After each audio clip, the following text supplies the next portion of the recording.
राज्यात पहिलं पाऊल पत्रकारितेचं जगावेगळं. नमस्कार लाईव्ह. आम्ही करणार आहोत पत्रकारिता सर्वसामान्यांसाठी, प्रत्येकाच्या सन्मानासाठी. आम्ही तुम्हाला मिळवून देणार आहोत तुमचे हक्क. आमचा लढा असणार आहे तुमच्या प्रत्येक वेदनेसाठी. नमस्कार live. WhatsApp, Facebook, Twitter, email यांच्या माध्यमातून तुम्हाला मिळणार आहे जगाची खबरबात. नमस्कार लाईव्ह, बातमी तुमच्याजवळ.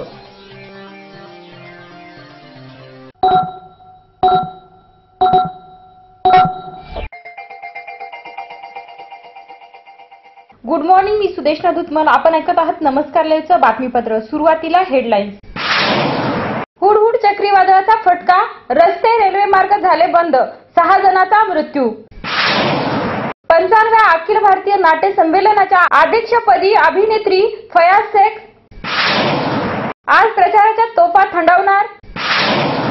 आज मोहम्मद अझरुद्दीन यांची, आज अमिताभ चव्हाण यांच्या प्रचारासाठी सभा. मोदीच्या सभेनंतर प्रस्थापिताची प्रचार नीती बदलली. मेहनत करे मुर्गी आणि अंडा खाये फकीर, ताई दादांना मोदीच्या सभेत डावलल्याने बंडखोर थंड बसतात. आता बातमीपत्र विस्ताराने. हुडहुड चक्रीवादळाचा फटका आंध्र प्रदेश आणि ओडिसाच्या किनारलगतच्या जिल्ह्यांना बसला आहे.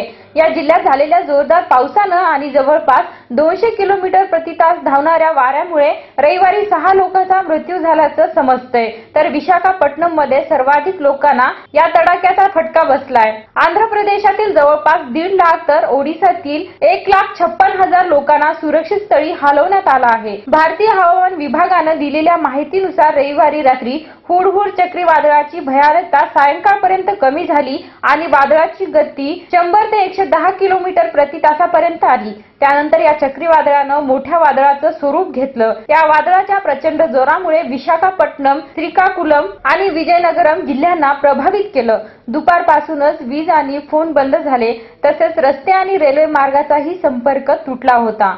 दिल्लीतून मिळालेल्या माहितीनुसार या चक्रीवादळात 6 लोकांना आपले प्राण गमवावे लागले. यातील 3 जण आंध्र प्रदेशातील तर 3 जण ओडिसातील आहेत.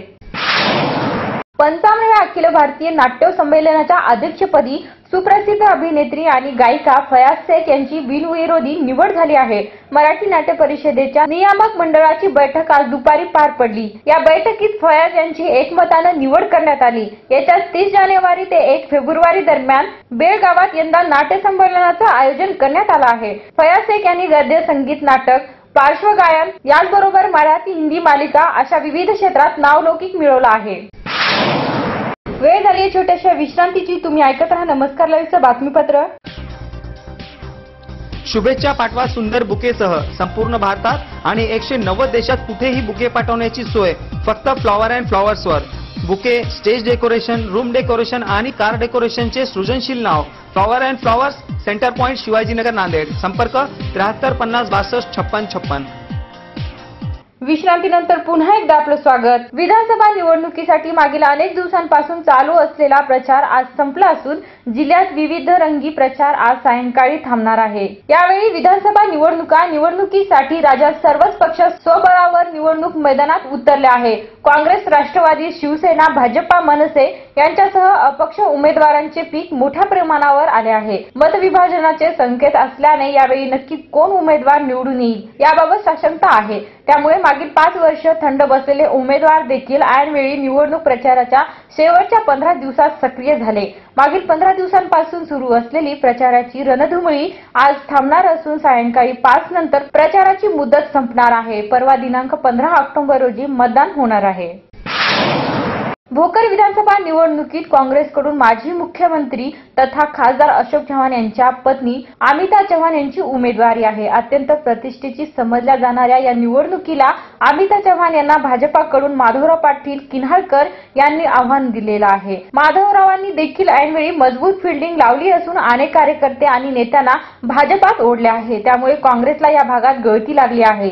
ही गळती थांबविण्यासाठी खासदार अशोक चव्हाण यांनी शर्यतीचे प्रयत्न केले. त्यातच आता मतविभाजनामुळे काँग्रेसच्या विजयाचे नक्की भाकीत करता येत नाही. आता मतविभाजनामुळे काँग्रेसच्या विजयाचे नक्की भाकीत करता येत नसल्याने खासदार अशोक चव्हाण जातीने या प्रचारात उतरले आहेत. काँग्रेसच्या वरिष्ठ नेत्यांच्या सभांचे आयोजन करण्यात येत असून आज भारतीय क्रिकेट टीमचे माजी कप्तान मोहम्मद अझरुद्दीन यांच्या रोड शोचे आयोजन केले आहे। आज दुपारी 2 वाजेच्या दरम्यान अझरुद्दीन यांचा मुदखेड शहरात रोड शो होईल आणि त्यानंतर जाहीर सभेत ते भोकरच्या मतदारसंघांना संबोधित करतील, अशी माहिती आमचे भोकरचे वार्ताहर विनोद चव्हाण यांनी दिली आहे। काल लोहा येथे पंतप्रधान नरेंद्र मोदी यांची प्रचार सभा संपन्न झाली। या सभेला लोहा कंधारसह संपूर्ण नांदेडसह लातूर, परभणी आणि हिंगोली जिल्ह्यातून देखील मतदारांचा प्रचंड प्रतिसाद मिळाला।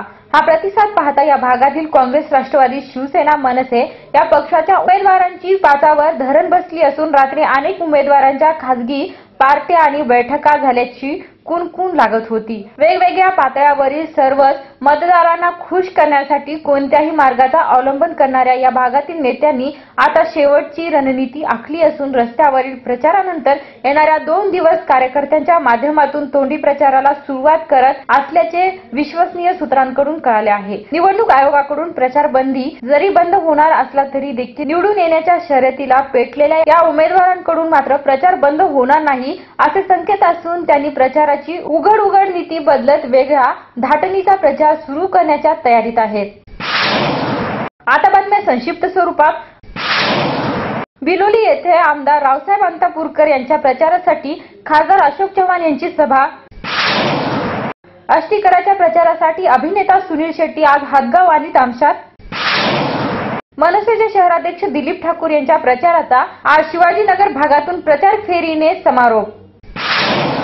आज असणारी काही वाढदिवस सुरभी कदम यांना नमस्कारातर्फे वाढदिवसाच्या हार्दिक शुभेच्छा। शेवटी पुन्हा हेडलाईन्स।